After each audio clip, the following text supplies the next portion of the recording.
up with my own particular small group where people talk, it's a house group, where people talk Christian jargon, where there are people who, in the group who are new to faith and people who don't talk Christian jargon. And we've got people who, and I understand why it happens, and I love my group dearly, but I think it's a common thing, and especially groups that have been going on some time, small groups. We get into our own little way of speaking, and we make things and we do things that aren't accessible. And I think often our materials are not accessible. So what I'm going to try and do in this session is to challenge how do we make things accessible. So one of the dangers of small group Bible study is that it can be too cognitive, it can be too much in the head and not so much in the heart and the action. But also it can be a group Bible study, and I'm absolutely an advocate of group Bible study, but it can disempower those with limited education, where you get an expert in the group who then talks and the other people are disempowered. So the question is, how do we empower people who lack confidence and those without a voice? Because it's also easy for a group to be dominated by those who are educated or think they are educated, those who are confident and extrovert, and those who already have a voice, e.g. the group leader. So the group leader can dominate it and disempower people. So the challenge is, how do we make it accessible to other people, to people who don't have a voice? And in this session, I'm unashamedly going to offer theological education by extension as a model for this. But it's a model that I'm quite happy for you to critique. And I'm going to explain what that is. This is the method that we use in the Gold Project. It's a method that has been used and refined over more than 50 years around the world. And it's based on some basic educational ideas. And I'm not ashamed of saying that study involves education and education. So when we talk about Bible study and we don't think about education, we're not really talking about study. We're talking about having a little nice time together. If you're going to do study, it's about education. If you're going to be a disciple, it's also about education. So I'm not ashamed to use educational terms. And this is what adult education has taught us. Is people learn best when they learn in small, appropriate steps.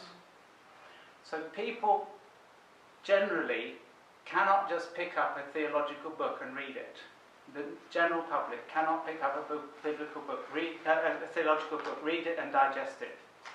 Because they learn much better when it's broken up into steps. People learn best when they receive immediate feedback on their learning. So if you're a good teacher, you will constantly be asking people their questions and asking them to give you, so that you can give feedback and asking them how they respond to what you're teaching. Now this is an interesting thing, is that what was discovered in adult education is that people learn best when they learn at their own pace. And this is a problem for classroom-based learning. Because when you're in a classroom, everyone is forced to learn at the same pace as everyone else. And therefore, those who struggle to learn quickly can easily get left behind. Or those who learn faster than the group want to move ahead, while those... so actually a classroom is not always the best way for people to learn. People learn best when their learning is interactive. So they discuss things with people, they look at things, they do things. So constantly getting them to do active things. Interestingly, people learn best when their learning is tested. Actually, testing is not a bad thing, it's a friend of learning. But of course, the way that testing has been set up in our society is often problematic because it makes people feel that they've failed.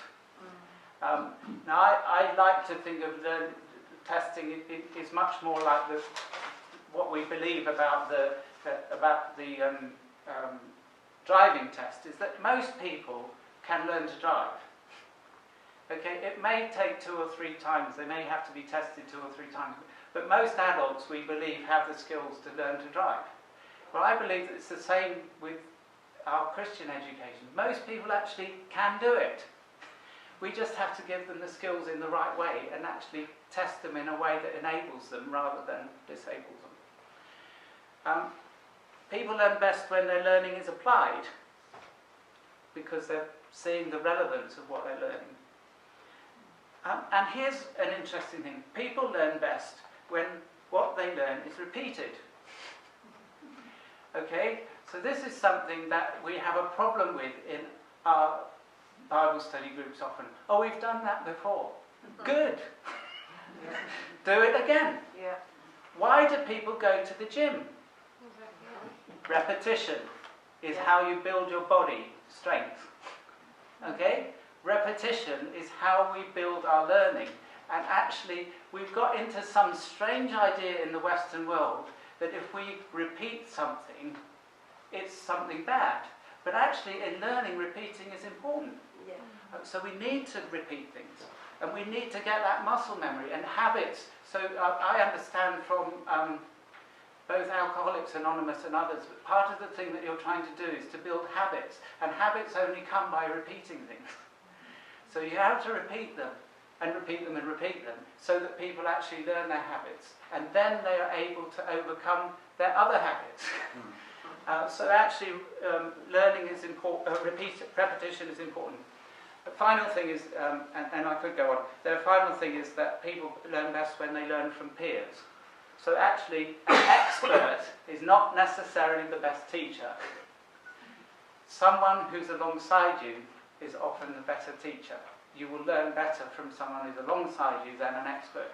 And that doesn't mean that there's not a good place for experts, but actually, experts are not necessarily the best teachers. So that's an interesting thing for theological colleges that I'm involved in, because actually we like to put an expert in front of the class, but actually how much do they learn from the expert? That's a good question. So TEE has developed, I hope it works, has developed these three aspects: personal study, group meetings, and practical application. So these three things repeat and become a cycle of learning. Okay, so I thought I had a video there. I don't have a video. I was going to show you a new video about TEE, but it's not there. I'll put the video in my notes. So the video is talking about these three simple steps that you do your personal study, your study at home, and it doesn't necessarily have to be individual study. One of the greatest things that happened to me when we were in India, we used a similar model in India. At a graduation service for our students, they came together, and this lovely old couple, they were probably in their 70s, they may have been even in their 80s.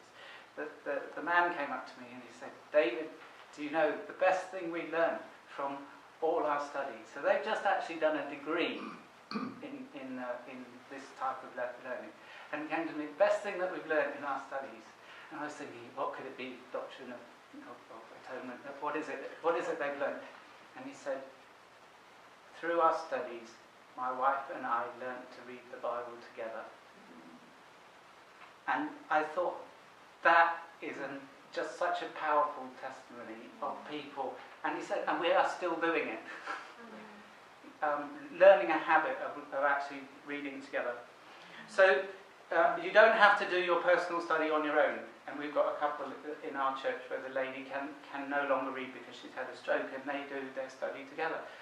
So it doesn't have to be on your own. But you do your personal study, and there's course materials we're going to look at in a moment, set up to empower people with limited education and those who lack confidence. So then there's the group discussion, and what happens in the group discussion is amazing, because the little bit that they've done on their own becomes more than the sum of the parts in the group. Because as people start discussing things in the group, you learn from one another, and you learn from each other's perspectives, and you learn from those who you perhaps thought you wouldn't learn from, and you learn certain things that you never thought that you would learn. So the group meeting is a great opportunity opportunity to learn together. And finally then, the focus on application, and this is partly dependent on the facilitator, but trying to think through, well, what does this mean in our lives? How do we apply this? So these are the three parts to what is called theological education by extension.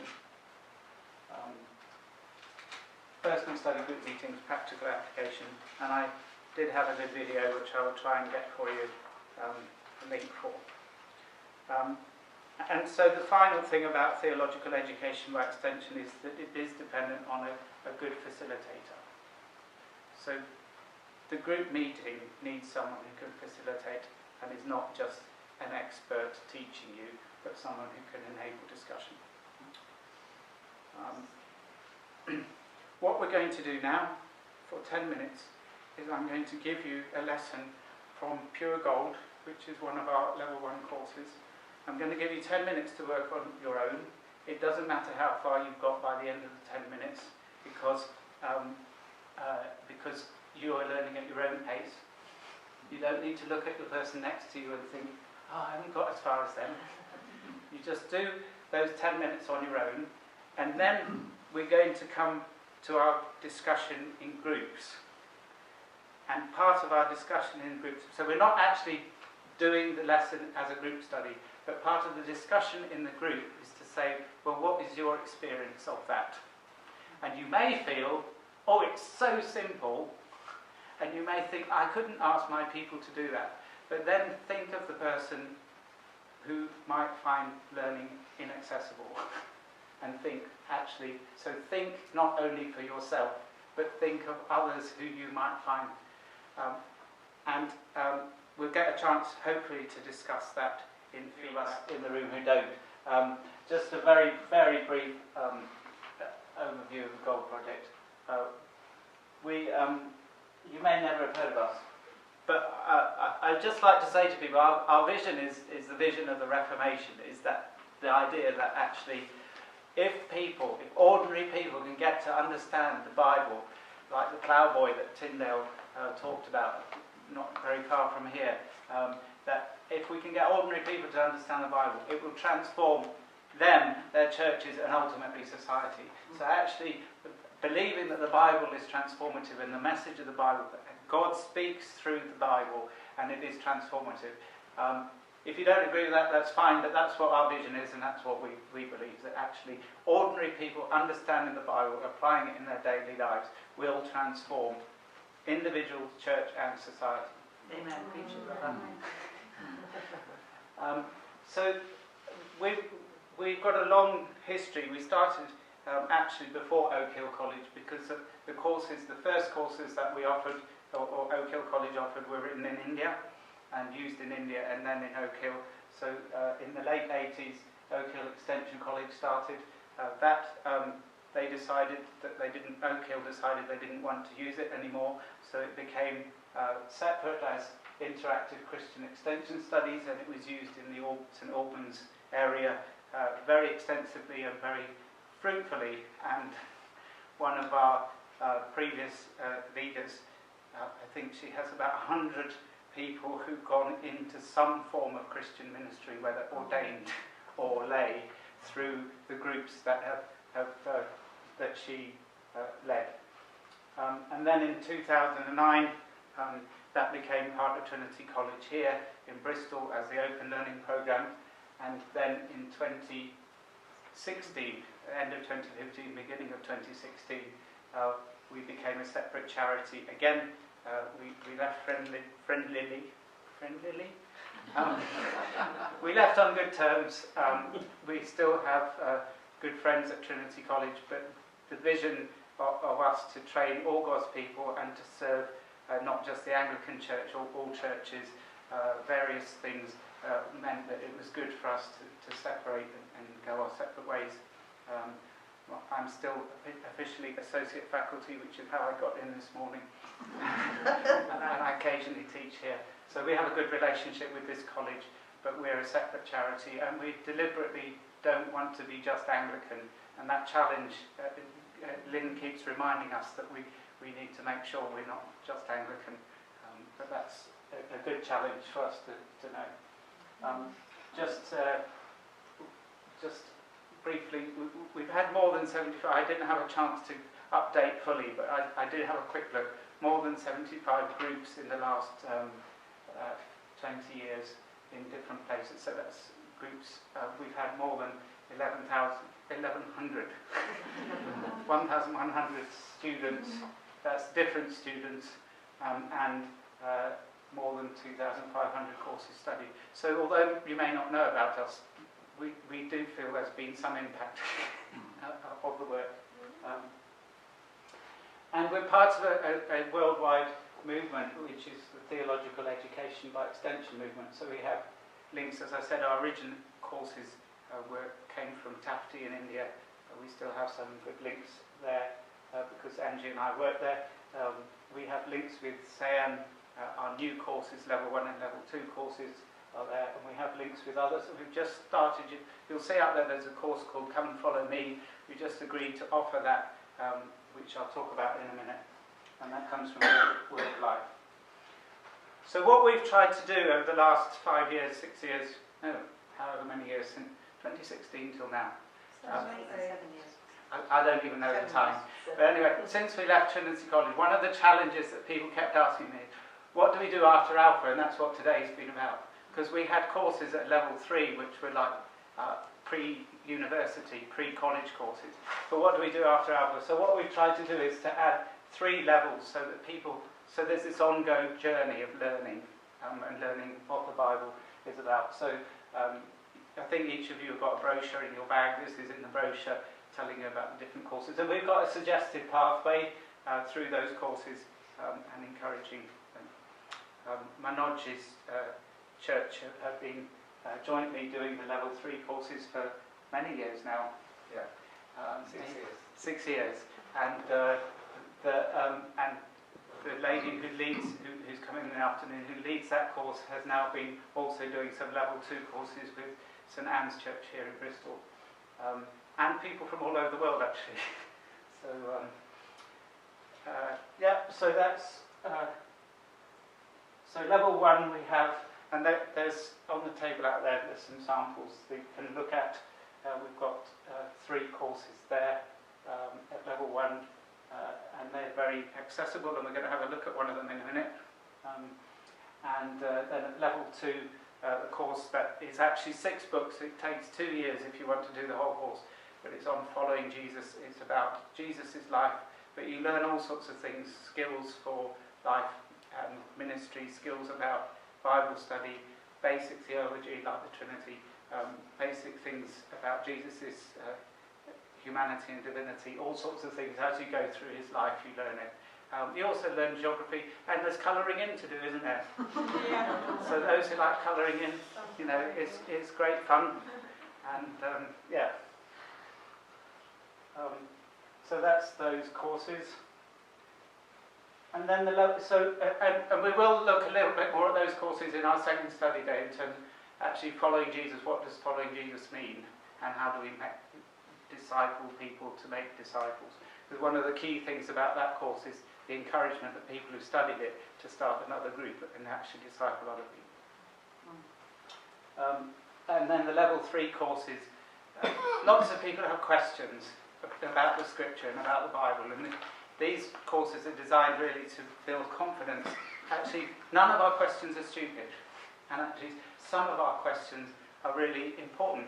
So there are difficult questions about Joshua, about, about creation. There are questions that actually we need to be not afraid that people ask those questions. And sometimes our small groups in churches, we get afraid of asking those questions, so we end up not dealing with the issues that people have. So that's the level 3 courses, and we'll be looking more at that level of things in our third study day on November the 25th. So that's who we are. Abby's going to say something briefly about Gold Family.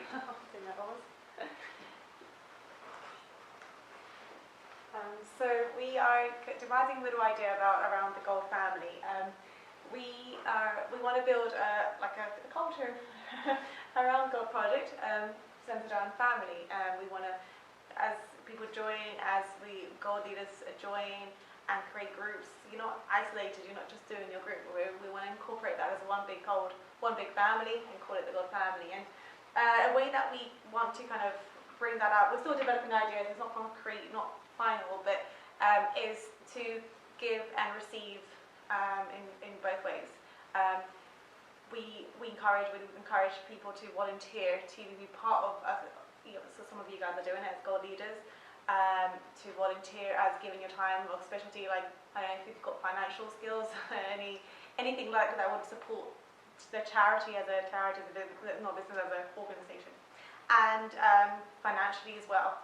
And in so doing, you'll be part of the God family, whereby you'll be kind of joining us in a sense, be invited to more events, be part of the actual, the study days, be part of more incorporating you with all that we're doing. And so that's the kind of idea. We'll develop it more, and there'll be more information that we're going to probably pass out in the next few months. So yeah. Thanks, Abby.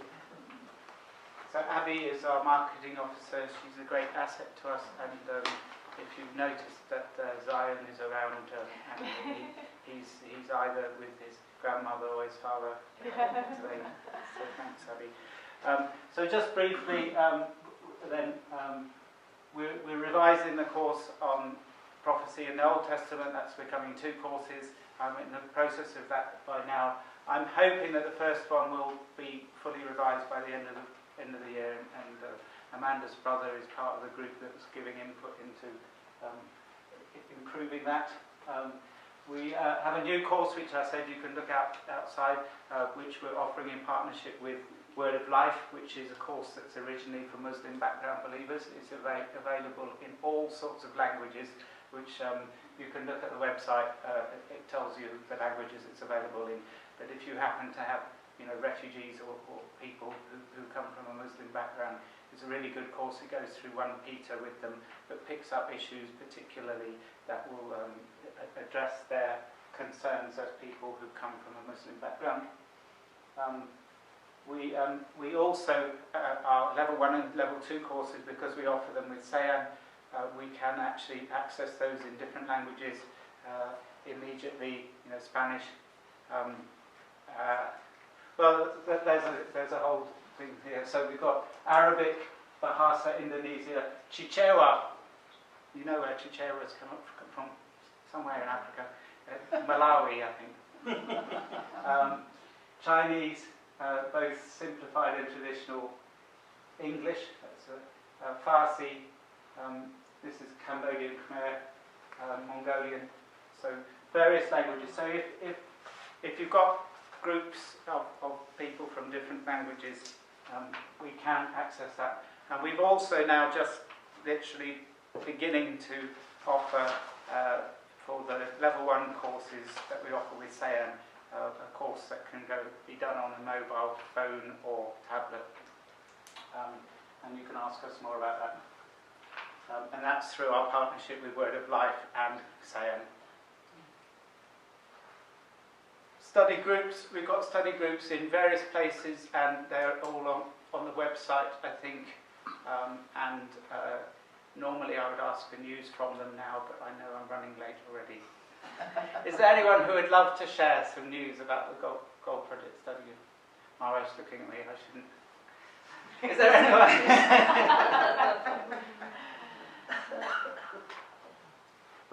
We're hoping to start some more groups in Bristol. I'm meeting some pastors next week. We want to start groups in Bristol at all 3 levels. If you are interested in